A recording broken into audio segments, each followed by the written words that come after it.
Buenos días, doctor. Buen día. Entonces, les presento un caso clínico muy resumido y se trata de un paciente joven, 27 años, que consulta como motivo principal obstrucción nasal. Les recuerdo que siempre deben tratar de identificar el motivo principal. Pueden ser varios, pero en cada uno de los síntomas principales ustedes tienen que detenerse y explorarlo al máximo, al máximo. Entonces aquí acuérdense que es un resumen nada más. En todo caso, en nuestro paciente la obstrucción es bilateral, pero mayor de la fosa izquierda, y lo importante es establecer también algún tipo de relación causal. ¿Cuándo empezó? ¿Cómo? ¿En qué circunstancias? ¿Progresivo? ¿Lento? ¿Violento? En este caso, hubo un inicio muy relacionado con un traumatismo nasal, hace 2 años. Y aparte de la molestia de la obstrucción nasal diurna, él ha notado que sus personas allegadas que están cerca en la noche le han dicho que ronca, y eso no pasaba antes. ¿Qué estarían pensando ustedes? En general tendríamos que pensar nosotros que algo pasó durante el traumatismo o a raíz del traumatismo. ¿Ya? Entonces, lo más frecuente que suele suceder en estos casos es, ¿qué será?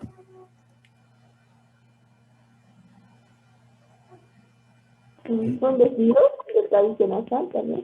Es lo más probable, ¿ya? Entonces, pasamos al examen físico y primero siempre acuérdense que tienen que examinar la pirámide nasal, ¿ya? Que ya puede indicarles o darles alguna pauta, aunque sabemos que el tabique es una estructura que está dentro de la nariz y tenemos que observar dentro de la nariz. Bueno, inicialmente, aparte del examen directo de la pirámide, nosotros podríamos en algunos casos, o podría ser una buena maniobra, elevar la punta de la nariz, lo que nos permite ver la región del vestíbulo nasal. ¿Ya? Donde encontramos estos pelitos típicos que se llaman vibrisas. Este reborde que constituye la entrada al vestíbulo es lo que se llama narina, orificio nasal anterior. Y estamos viendo esta estructura que está obstruyendo. Y justo está obstruyendo en esta zona que es bastante o relativamente estrecha. Entonces es muy sintomática. ¿Qué es esto?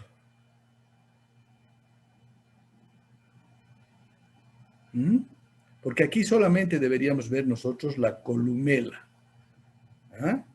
que es esta porción central. Pero aquí estamos viendo que la narina está interferida por esta estructura.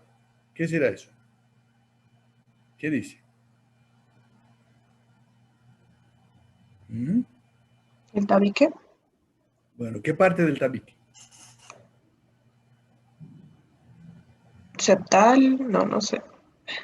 Ya, el tabique está constituido fundamentalmente por 3 elementos, ¿ya? Un cartílago en la parte anterior y luego tenemos unas placas óseas, una la lámina perpendicular del etmoides y el vómer. Acá en el piso de la fosa nasal además hay una especie de cresta, donde se inserta el tabique. El cartílago que está en la parte anterior, o sea, estamos hablando de que el tabique en su porción anterior es cartilaginoso. Se llama cartílago septal o cuadrangular y tiene varios bordes. Lo que estábamos viendo es el borde anteroinferior o ventrocaudal, esto. ¿Ya? Y el problema, y por qué una desviación a este nivel es tan sintomática, es que la fosa nasal podríamos concebirla nosotros como un tubo, ya hablamos de esto en epistaxis, dispuesto en sentido horizontal. Ese tubo tiene diámetros diferentes de acuerdo al lugar.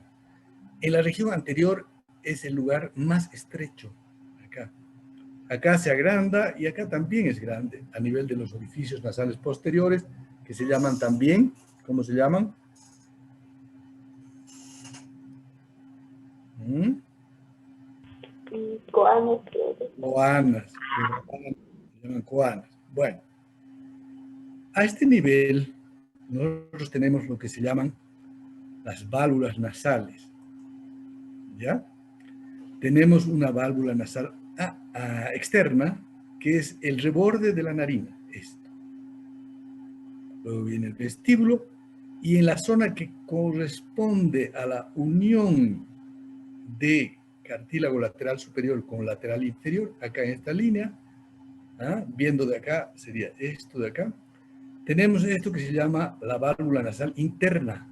Entonces tenemos borde inferior de cartílago lateral superior, tabique, y hacia abajo tenemos el piso de la fosa nasal, pero hacia lateral tenemos la cabeza del cornete, que no está dibujada acá, y este es el punto crítico que regula el paso del aire hacia la fosa nasal, a través principalmente de tubefacción o descongestión del cornete inferior, de la cabeza del cornete inferior. Entonces, ¿qué pasa? Las desviaciones septales anteriores suelen ser muy sintomáticas, aunque sean relativamente pequeñas a la vista. Y hacia atrás suelen ser menos sintomáticas, a pesar de que pueden ser muy, digamos, notorias, muy grandes las desviaciones. Eso hay que tomar en cuenta. Entonces, las desviaciones septales anteriores, por más pequeñas que sean, muy sintomáticas. Esta, por ejemplo, muy sintomática. Lo mismo esta, donde el tabique, este es un espéculo, lo vemos que está como luxado. Estas son desviaciones anteriores. Si queremos ver desviaciones hacia más atrás, ya no basta hacer esta maniobra. Vamos a tener que usar un espéculo, algún tipo de iluminación, y vamos a poder ver si el tabique está en la línea media o tiene estas desviaciones, como están viendo acá, que pueden tener diferentes formas. Ya estábamos viendo hace unos momentos una especie de luxación del tabique en bloque, y aquí también se ve, miren, hacia una de las fosas. El problema aquí es sobre todo esta porción anterior, que va a ser muy sintomática. Una desviación en vidrio de reloj o en C, hay diferentes formas, en S itálica. Tenemos también una variante de la desviación septal que es el llamado espolón, que son estas desviaciones en cresta o espícula que aparecen en tercio medio o en tercio posterior habitualmente, y que del punto de vista funcional, por esta dilatación que sufren las fosas hacia posterior, a veces pudieran no ser tan sintomáticas, pero van a dar otro tipo de síntomas. Bueno, ¿y cómo llegamos a tener una desviación septal? Ya hablamos de trauma. Bueno, no solamente son consecuencias de trauma. Pueden haber también pacientes que no tienen ningún antecedente traumático de ninguna naturaleza y en quienes constatamos una desviación característica que también afecta a una parte de la familia. Y vemos configuraciones faciales también típicas, entonces ahí podemos sospechar que es una desviación septal por características morfológicas, genéticas. En cuanto a trauma, bueno, habrán traumas de diferente origen, agresiones, accidentes, y este es un punto a tomar en cuenta. Parto. En el momento mismo del parto, natural desde luego, ya, vaginal, fíjense cómo la cabeza del niño sale por el canal del parto. En este momento, la nariz del niño queda completamente colapsada, la pirámide nasal, sobre todo en la parte cartilaginosa, pero es muy elástica y se aplasta durante la salida y luego recupera en segundos o minutos su forma normal, en la mayoría de los casos. Pero en otros casos se queda fracturada, luxada, luxofracturada. Por eso los neonatólogos que atienden niños van a poner mucho cuidado, por razones que vamos a ver más adelante, en verificar una buena funcionalidad nasal desde el momento del parto. En muchos centros donde hay personal capacitado, estas fracturas, lesiones de tabique en el momento del parto se detectan en ese momento y se corrigen también en ese momento.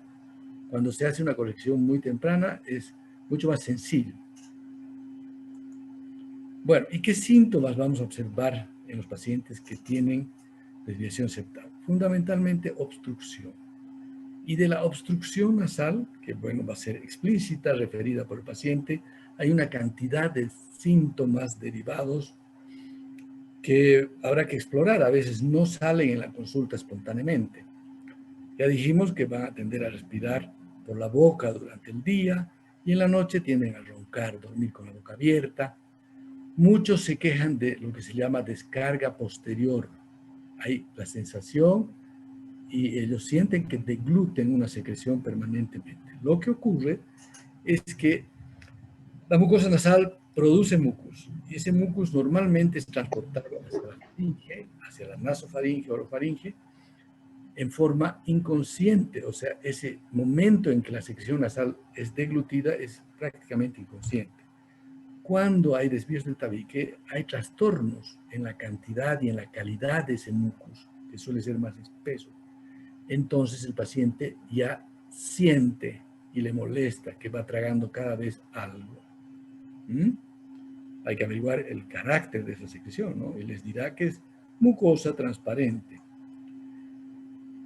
Fíjense que si yo hablo de una desviación septal, el tabique tendría que estar así, en la línea media, ¿verdad? Bien rectito. Pero si hay una desviación septal, ¿qué pasa? ¿Ah? El tabique desviado ofrece una resistencia anormal al aire inspirado, de esta forma.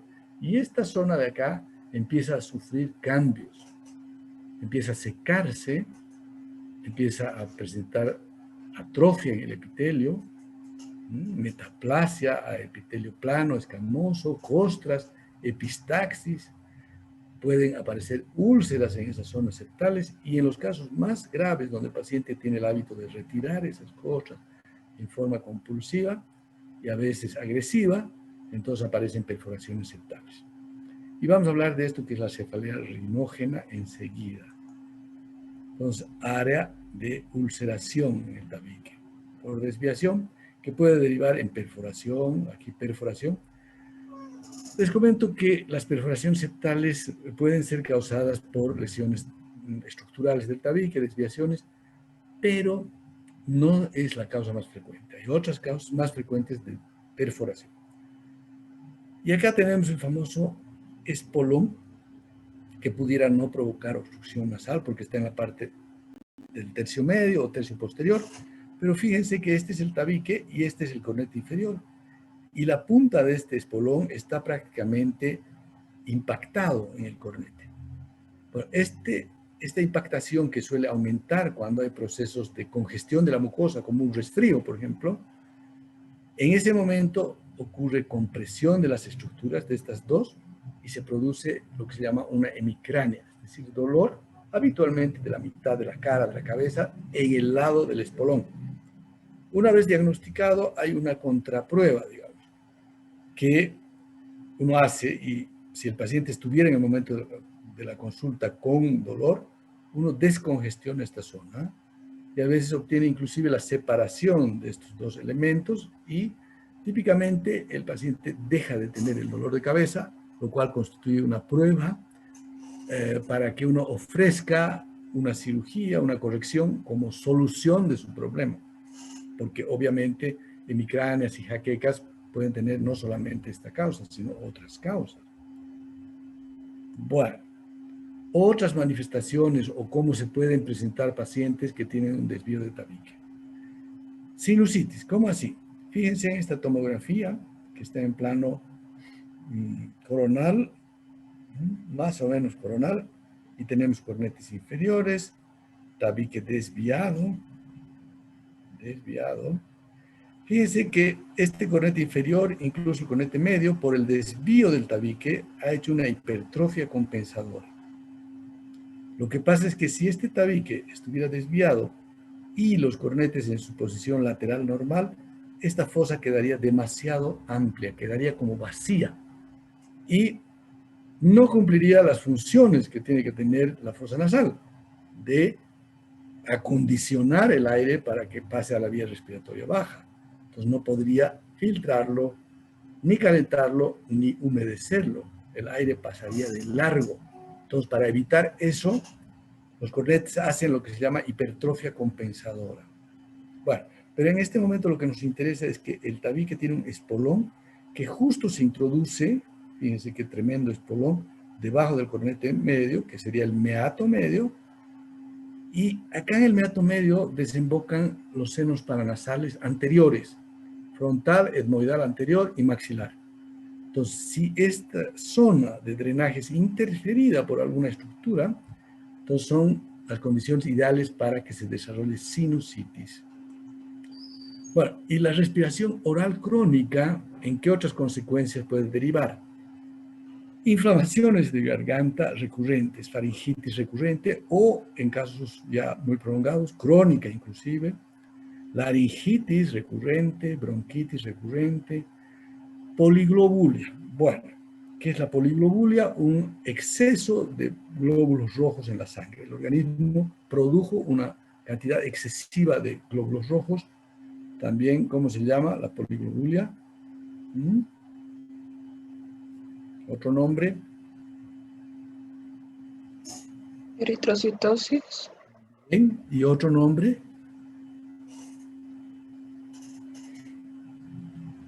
Policitemia. ¿Ya? Bueno, en todo caso, la policitemia o la poliglobulia tiene varias causas. Pero en algunos pacientes, sobre todo que viven en ciudades de altura, nosotros podemos encontrar relación entre policitemia y desviación septal. Un paciente que no tenía ningún problema, sufre un traumatismo, desviación septal, se queda así por varios años y de la nada, bueno, aparece policitemia. Entonces ahí tendríamos que pensar que sí tiene relación su desvío de tabique con su policitemia. Porque ya les recuerdo también que no solamente por esa causa aparece policitemia o eritrocitosis. Morfodisplasia de los maxilares. ¿A qué se refiere esto? En algunos pacientes nosotros encontramos cambios estructurales muy importantes en lo que es el tercio medio y tercio inferior de la cara, en la configuración de los huesos de la cara. Y esto puede ser genético, pero también puede adquirirse. Y cuando es adquirido, habitualmente es una causa de mala respiración nasal instalada desde los primeros años. La respiración nasal es crítica para que la nariz se desarrolle adecuadamente y el desarrollo de la nariz, la expansión de la nariz, hace que el resto de los huesos de la cara que están alrededor de la nariz también se desarrollen armónicamente. Si el paciente respira por la boca desde sus primeros años durante la etapa de formación de las características faciales, puede ocurrir esto. ¿Ya? Trastornos en la configuración facial. Aquí nosotros estamos viendo una proyección totalmente anormal del arco dentario sobre el superior sobre el inferior, con los dientes apiñados, de forma que los incisivos centrales aparecen con la forma típica de dientes de conejo. Bueno, ¿qué pasó aquí? Esta niña tenía una respiración no fisiológica, fundamentalmente oral, y esto fue capaz, vamos a ver esto con más detalle en relación a hipertrofia de adenoides, porque el concepto es el siguiente. La obstrucción nasal crónica durante la infancia produce cambios en la configuración facial. ¿Cuáles son las causas en la niñez más importantes de que ocurra esto? Hipertrofia de adenoides, que es un tejido linfoide que está detrás de la nariz, que en los niños puede crecer mucho, en algunos. Entonces, por eso estos cambios en conjunto se llaman fases adenoidea. Pero quería recordarles que no solamente los adenoides hipertróficos pueden provocar obstrucción nasal. Por ejemplo, aquí tenemos las consecuencias de una desviación de tabique. Acá lo propio, este joven tuvo un trauma muy importante en sus primeros años de vida, tenemos una escoliosis, tenemos una, es decir, lordosis, más bien silla de montar acá, y un desvío de tabique monstruoso, ¿ya? Que se está viendo acá, muy importante, y en realidad es muy anfractuoso, no es en una sola dimensión su desviación septal, es muy compleja, incluso aquí se está viendo sin necesidad de levantar la punta nasal. Bueno, respiración oral permanente, y esto lleva a cambios en la cara, atrofia, hipoplasia de maxilares, cambios en la relación de los dientes del arco superior inferior, paladar ojival muy marcado con estrechamiento del arco superior. Fíjense cómo no caben los dientes. Otra consecuencia de obstrucción nasal durante la infancia. Y acá quiero mostrarles un otro elemento interesante, que es una radiografía. ¿En qué proyección?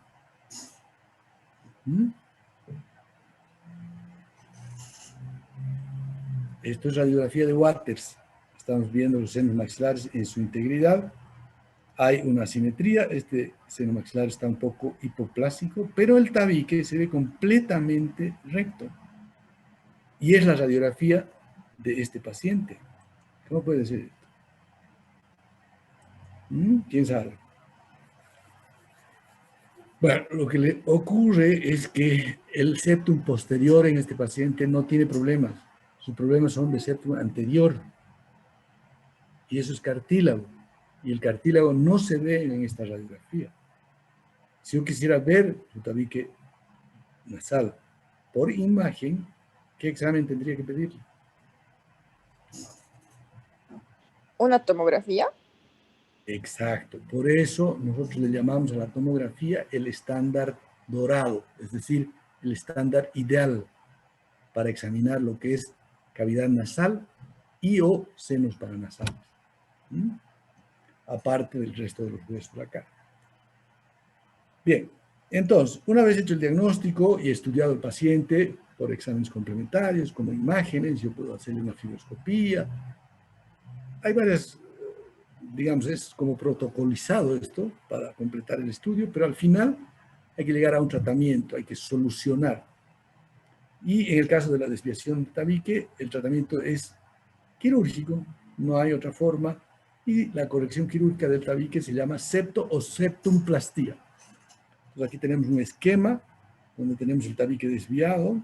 Entonces la cirugía consiste en un abordaje del tabique por una incisión en relación un poco por encima de la columela en uno de los lados, y a través de esa incisión se abordan los dos lados del tabique, es decir, se le libera de sus cubiertas membranosas, se lo esqueletiza. En este caso hay una liberación parcial en este sector y acá, y se corrigen todas las alteraciones que pudieran haber, y luego se deja con suturas transfixiantes o tapones de diferente naturaleza. Aquí les voy a comentar un detalle que, hablando de septoplastía, casi siempre nosotros hacemos además remodelación de los cornetes, es decir, una turbinoplastía, porque los cornetes muchas veces presentan estos cambios hipertróficos compensatorios que si yo no corrigiera, por ejemplo, yo este tabique cóncavo lo llevo a la línea media y esta fosa me queda obstruida. Entonces tengo que reducir el tamaño de este cornete. Turbinoplastía. Estamos hablando de trastornos estructurales que tienen repercusión en la funcionalidad nasal. Una causa frecuente de obstrucción es lo que llamamos la sinequia nasal, que es una adherencia, en este caso cornete inferior y tabique, puede ser cornete medio también, mucho más sintomática la adherencia entre cornete inferior, porque ustedes saben que el cornete inferior es el que principalmente tiene que ver con la regulación del flujo, y aquí tiene la adherencia. ¿Y por qué ocurre? Por algún tipo de trauma, muchas veces iatrogénico, cirugías, cauterizaciones, taponamientos. El problema es que a veces cualquiera de estos procedimientos deja dos superficies cruentas una frente a la otra, y eso es lo que hay que evitar, porque si tenemos dos superficies cruentas una frente a otra, generalmente se adhieren. El tratamiento es quirúrgico, no es complicado. Y acá tenemos finalmente un caso de trastorno estructural en la nariz, definido como atresia de coanas. Ya hemos dicho cuáles son las coanas. ¿Y qué quiere decir atresia?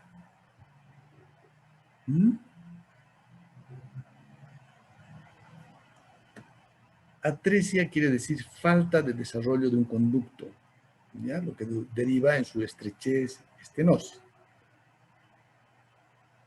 Entonces, atresia de coanas sería, por ejemplo, este caso, donde hay una placa a nivel de las coanas y no hay paso ni de secreciones ni de aire. Es una atresia de coanas. Ahora, cuando la atresia de coanas es unilateral, porque estamos hablando de la atresia congénita, ¿ya? Pueden haber atresias adquiridas, pueden haber. Pero la que principalmente queremos tratar ahora para que sepa manejarla, es la atresia congénita. Una atresia congénita de coana unilateral inclusive podría pasar desapercibida porque tendrían el otro lado funcionando.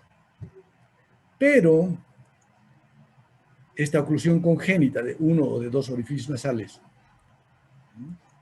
que puede ser de tejido blando, membranoso, fibroso, cartilaginoso, óseo, varía, pero igualmente obstructivas, ¿no? La atresia total es obstructiva independientemente de su constitución. Y decimos que cuando es bilateral, se constituye en una emergencia con gran riesgo vital para el recién nacido. ¿Por qué decimos esto? ¿Qué pasaría si yo a ustedes hago un experimento durante la práctica y les ocluyo las dos fosas nasales?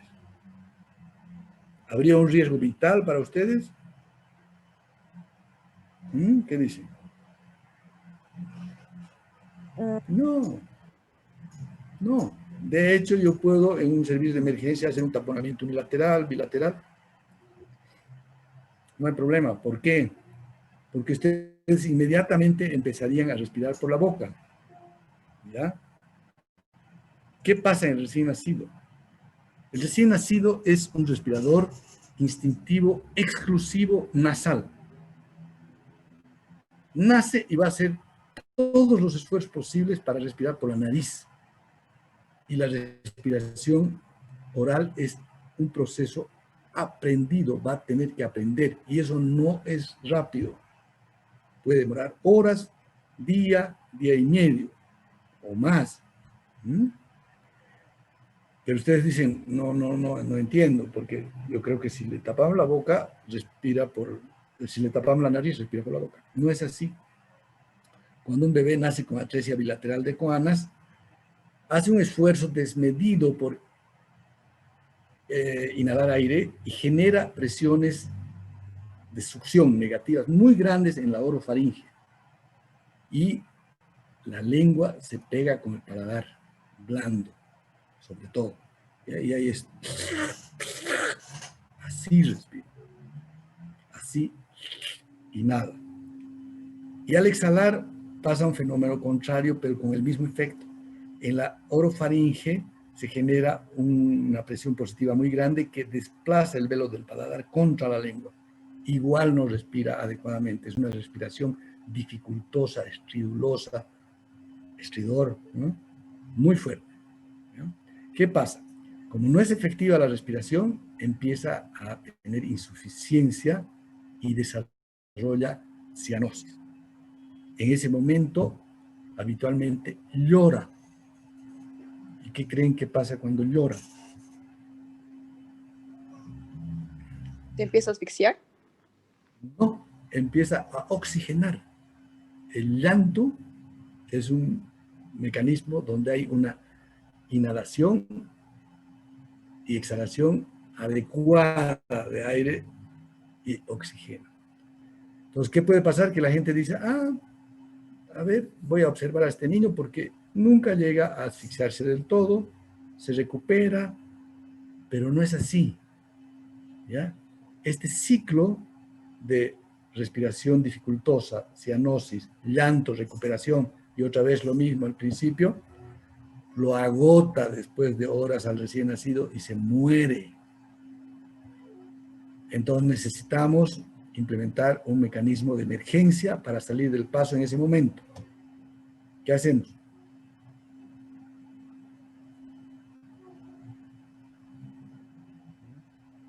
Bueno, cuando estén frente a un cuadro clínico de estas características, ustedes tienen que inmediatamente verificar qué tipo de obstrucción tiene el niño. Entonces tienen que tratar de pasar una sonda por la nariz. Si hay atresia de coanas, entonces no pasará. ¿Pueden haber otras causas? Sí. Por eso los neonatólogos tienen siempre algún elemento que les permite succionar. Porque a veces son tapones mucosos, a veces es meconio, entonces inmediatamente se soluciona y ya, no hay problema. Pero si es atresia de coanas, eso no va a pasar. Bueno, hay que buscar un mecanismo que mantenga esta vía permeable. ¿Ya? ¿Ustedes han escuchado hablar de la cánula de Mayo? No han escuchado nunca en quirófano gritar al anestesiólogo, cánula de Mayo. Lo que pasa es que los pacientes, una vez que están desintubados, después de una anestesia, ya no tienen el tubo, están en decúbito dorsal y hay gran riesgo de asfixia por este mismo mecanismo que les mencionaba de la atresia de Cohen. Entonces, para evitar eso, se introduce esta cánula, que es la cánula de Mayo, que se coloca en esta posición, y ahí la ventilación oral está completamente asegurada, incluso en el decúbito. Bueno, en el recién nacido, que está consciente, no podríamos tener esta cánula. No nos serviría por horas, porque el paciente que está recuperándose de la anestesia, una de las señales buenas es que bota la cánula. Pero cuando bota la cánula, por reflejo, ¿no es cierto? Esto provoca reflejos nauseosos, ¿no?, de rechazo. Pero cuando ya tiene reflejos, ya uno está tranquilo, porque ya va a tener todos los reflejos para mantener una buena fisiología aquí en esta zona.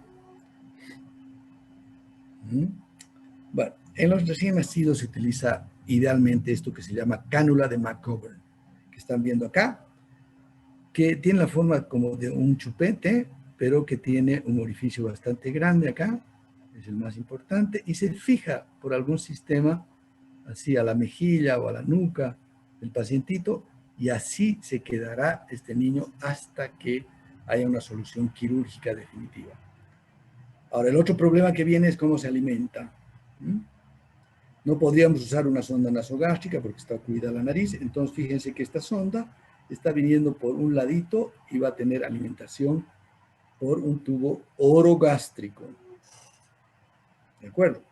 Ahora, esta cánula no siempre, nunca está disponible en ninguno de los hospitales, ni aquí ni en el exterior. Entonces, una manera de paliar la situación es simplemente ponerle un chupete normal, como están viendo acá, pero asegurarnos de que tenga dos orificios, de que el orificio anterior esté abierto y el de atrás también. ¿Ya? Inclusive a partir de chupetes de biberones se puede fabricar. Hay que fijarlo con esparadrapo o con una cinta alrededor de la nuca, o yo vi también otro método de fijación muy interesante, pero no pude sacar una foto porque no se podía bajar la foto. Y es simplemente usar esto que todos tienen, que es un barbijo. Esta es la cabeza del niño. Entonces colocamos su cabecita así, como una gorrita, y cada uno de estos extremos va a uno de estos orificios, bien ajustadito, y ahí queda. No va a salir. Y así va a quedar hasta que sea derivado y se operará en un momento en que se den las condiciones adecuadas, ¿no? Normalmente se espera que suba un poquito de peso. Los recién nacidos generalmente el peso, el volumen de la sangre, todo es muy reducido, muy limitado como para plantear una cirugía de emergencia en ese lado, y en ese momento, y lo que se hace es salir del paso con alguna solución de este tipo y programar.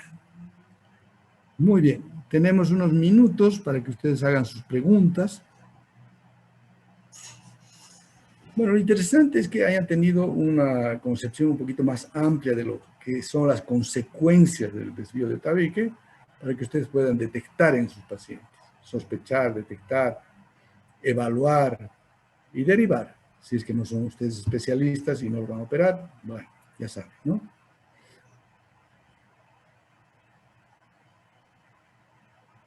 ¿Qué preguntas tienen?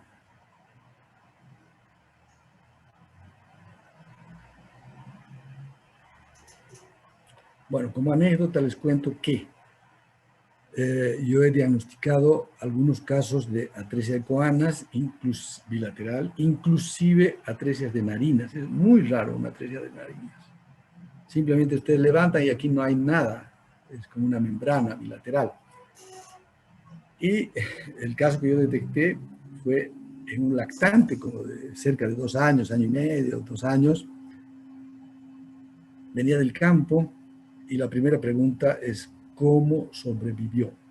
Bueno, así como algunos niños no sobreviven, hay de vez en cuando niños más fuertes, más luchadores, que incluso en las peores condiciones, abandono total en el campo, sobreviven. Y este era el caso. Entonces, una vez superados los primeros días y que aprenden a respirar por la boca, no hay problema de respiración, respiran por la boca. Pero aquí hay un otro problema. Acuérdense que les estoy hablando de que tenía 1 año y medio. ¿Qué problema?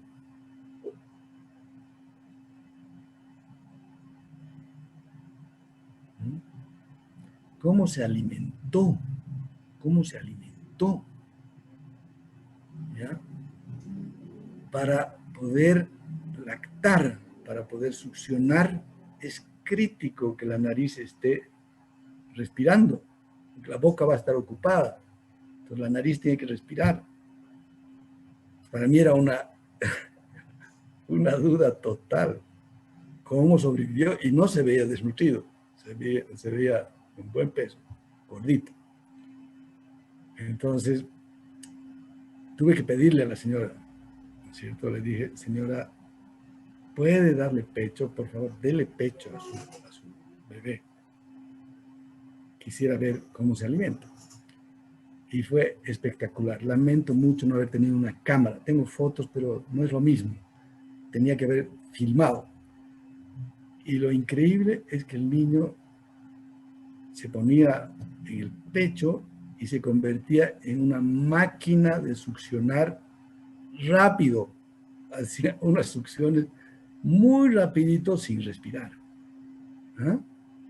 Y después de unos 10 hasta 10 segundos, a debe ser, se soltaba y empezaba a respirar por la boca también como una máquina, así súper rápido a ventilar hasta que ya más o menos se sentía bien y volvía al pecho.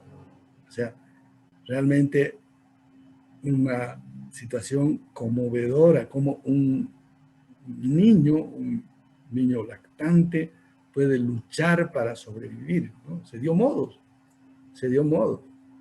increíble.